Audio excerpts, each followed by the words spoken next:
So, first of all, it's very nice to have you here. Through your presentation, you talked about empathy, so that is the key. We have this notion that not only the startup companies and entrepreneurs, as well as investors, but we also see a lot of sorry, I believe it's very profit driven. What happens here and we want to make money out of it. But empathy is one of the key features of entrepreneurship to understand and be in love with the things that they do and they will eventually put out there. What do you think is one of the most difficult stages for the startup entrepreneurs? Is it to create their own empathy or to create the incentive from the investors? Because investors have to have passion in the things that they invest. Do you believe that there are more investors being empathized with projects nowadays than before? Is that a feature that is growing nowadays? I think it's a really interesting question. So in terms of the approach that we take at design thinking, so we spend a significant amount of time and empathy to understand the stakeholders collective goals in terms of really identifying a problem that needs to be solved. I think from the investor perspective, when our students are preparing to kind of pitch or present to investors, we always ask them to do it through storytelling. And I think storytelling is something that can really lend themselves to work story state. An investor will remember a story rather than plotting lines in terms of the presentation or pitch. So from my perspective, I think you bring your empathy through lived experience, through the story, through that kind of hero of your story.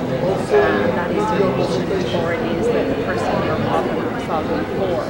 And that then should be something that the investor resonates with, always with the business case.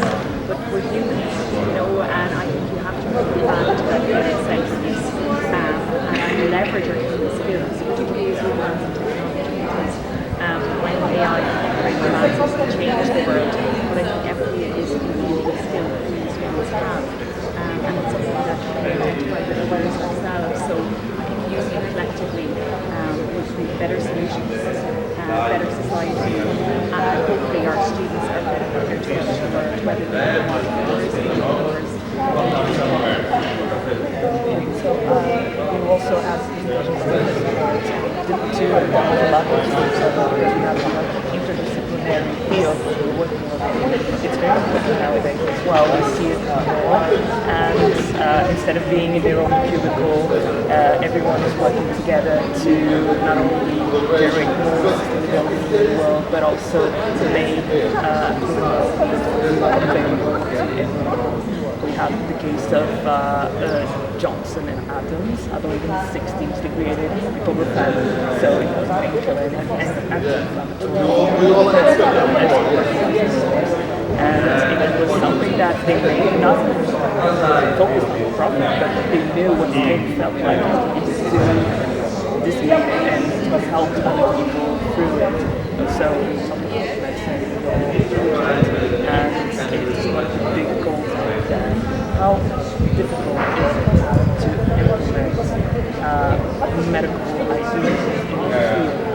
There is some fear from part of the academics, as you said, but in the medical field they have this urgency to have more and more ideas to make the patient's life more easy to go through.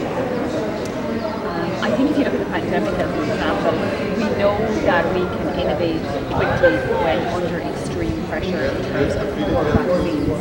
But that came at a cost in terms of financial cost at the time.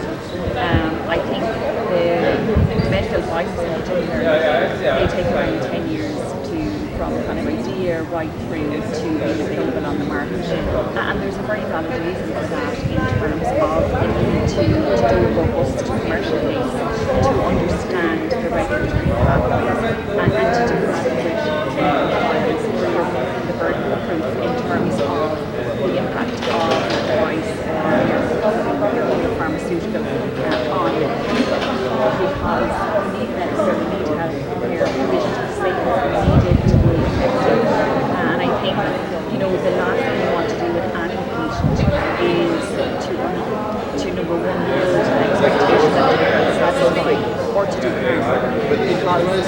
part of being a front-end part of working in the healthcare is doing harm. So it's really important that you work through the stages, you work through the process, because we've seen many medical advancements over the last 20 years.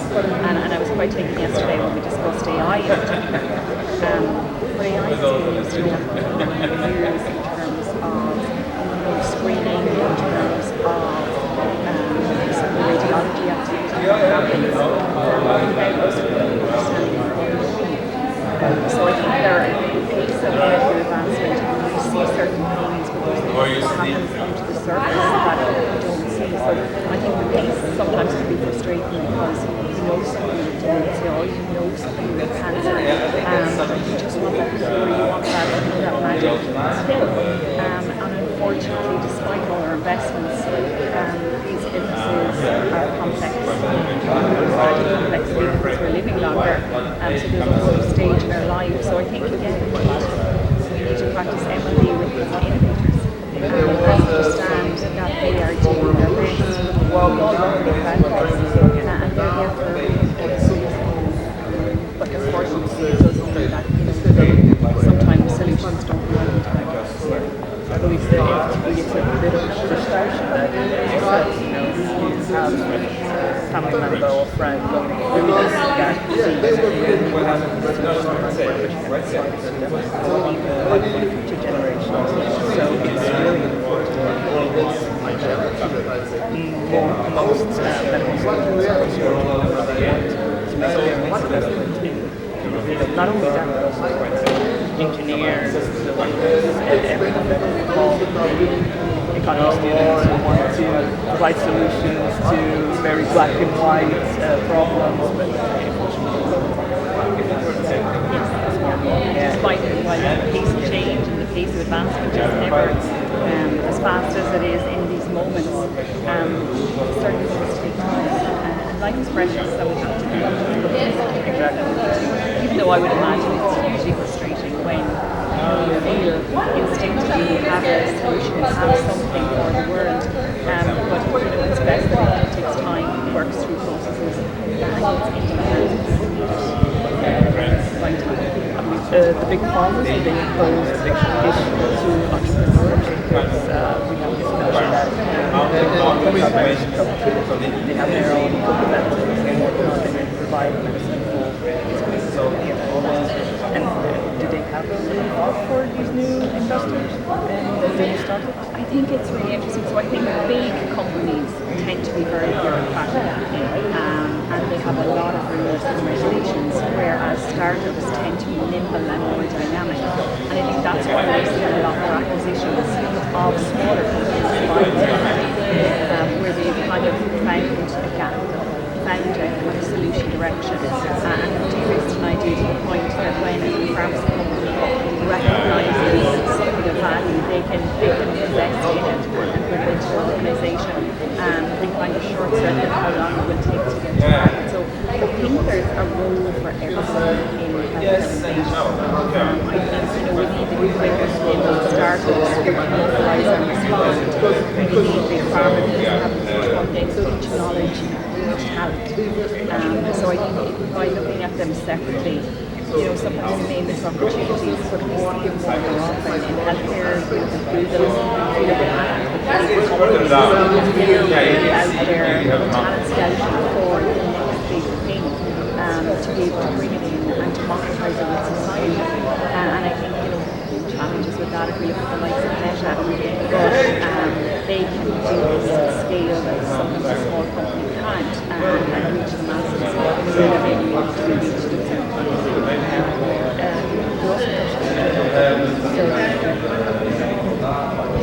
And there are some studies that have been isolation. So if they need a solution right now, they need something right now. They become more driven by having all things available at the moment. Do you see a contrast between how entrepreneurs worked before COVID and right now? Do they see more rush? Do they see more enthusiastic and more willing to put it out there because there was a time period where we couldn't do much? Again, a really good question. Post-COVID, with our young entrepreneurs, the social aspect of entrepreneurship has really increased in terms of where they are leveraging each other in something that's information that was discussed yesterday and today at that kind of macro and level in the building of entrepreneurship. So I think from that perspective, while we are patient deficit, I would say, in that we expect everything now, and we live in a world where you can turn on Netflix, you don't need to look at advertisements anymore. But I think the discipline of entrepreneurship and the value of a network, you know, they slow us down, but they do so with intention that we make less mistakes, cost less money, and in the longer term reach our destination quicker. Just a different journey.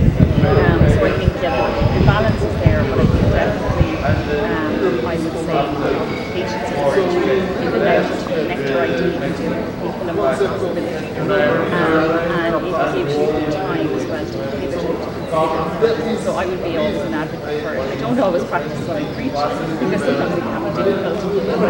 But I do think, and again, empathy with design thinking, you know, it is such a linear process. So when you're developing patience because you have to revert to stage 2, and you have to go back to ideation, you have to go into what we're doing type of thing. So that builds patience. And you know, it's like making a good thing. You have to be able to Using the right thing. Yes. The last question I would like to ask is a very personal question for me as well. So we have this Yes, we do. Yes, so what work do you work with it?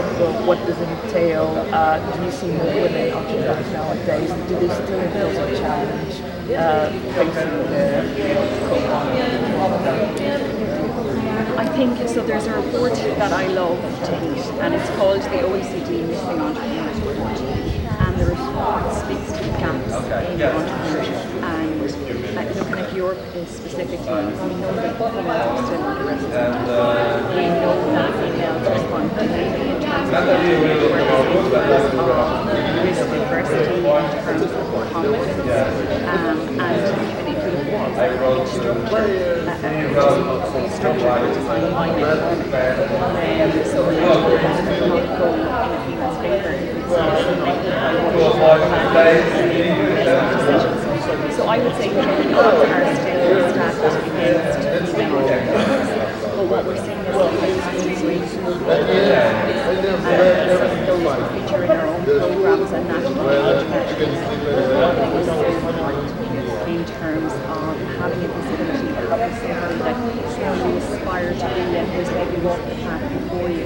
So I think for us, the Women Entrepreneurship Week Camp, which is run by EIT Health, is doing great work. Like our last round of investment, we measured it, they represented 7 million raised. We have 3 years in existence, so that's 3 years of participants through 30 companies.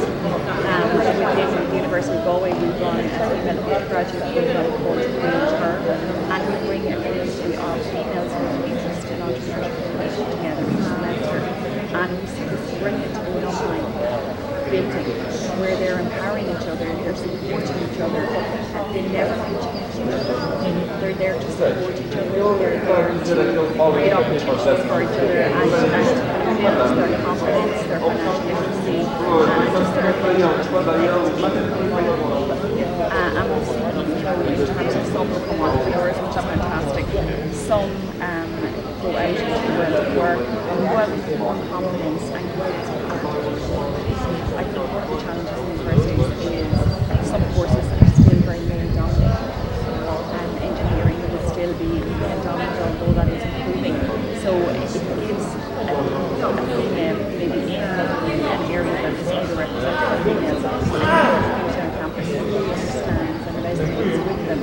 And the fact that they're staying on their campus, builds a really lovely community that we hope will build for the future. We're really lucky we work with one of the science who advises the OECD, and there's a number of female innovation programs in Ireland, and she is like Ireland's CEO for female entrepreneurship, and she's given us advice and guidance, and that's what we love about the community of female innovators and entrepreneurs. It's rooting for each other. Everybody wants to support each other. So I think if we build on that, then hopefully we won't miss the entrepreneurs and support that women will be represented more equally. And I think we will see more female products and innovations. We will see women's health respond to different, and all of that will help society. And I think it will redress the imbalance. There's still this huge gap, very present, very noticeable, even though in there's still the question of women in tech, for example. They say, oh, I don't pursue this because I'm not very good at it. Whilst the males, they say, oh, I'm very good at it, but I will do it.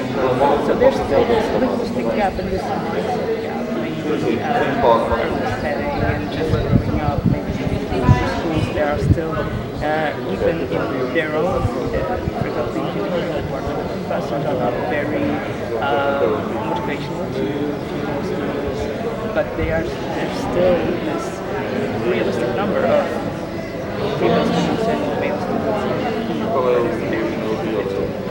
And 60-40 in Ireland. Oh, really? In our university we have 60% female students, 40% male. That's even So it's fabulous, yeah. but most male students drop out after the whole thing, the results in moving studies. And there's also the fact that companies are applauded for employing women rather than applauding the women who got into the company. So there's still this very, very detailed, I believe it's a bit of, not misrepresentation, but diminishing a bit the accomplishment and just applauding the enterprising corporation rather than the woman and viewing her as a role model instead of the company. Yes, yeah, there's definitely a disconnect there, but I think one of the things we need to do as women is misdoing it. Yes. I think, being confident, and if you see an injustice, you're to yourself or somebody else to call it out and to speak to it. And I think that's a confidence thing. So with us, as we have 60% females, we're really conscious of being role models in the female entrepreneurship field. Being very present in entrepreneurship skills and capability, and creating programs that are responding to gaps. And I think they will take maybe another year, 2 years, but of all of our programs, we are now doing 50-50. And we're seeing our females engage more in entrepreneurship space, work with multiple offers in terms of selecting the opportunities they want to take. So what we are encouraging them to do is tell us your stories. Let us do a LinkedIn post, share your successes, don't feel that it's diminished, or don't feel that it's not worth post, because immediately all of the alumni from all our programs respond, engage, comment, like, and it's like, okay, the community is there, it's important. This one post by your student will inform another student to take her on. So I think it's we're on a journey. I'm much more positive about it as a topic than I would be maybe 2 years ago, particularly coming out of COVID, because we didn't know what the world would look like. But I'm really proud to say what we're seeing on our campus is a very gender balanced response to innovation and entrepreneurship. I'm glad to hear that. Thank you so much for your input, and thank you so much for your participation. No problem. Little Thank you so much.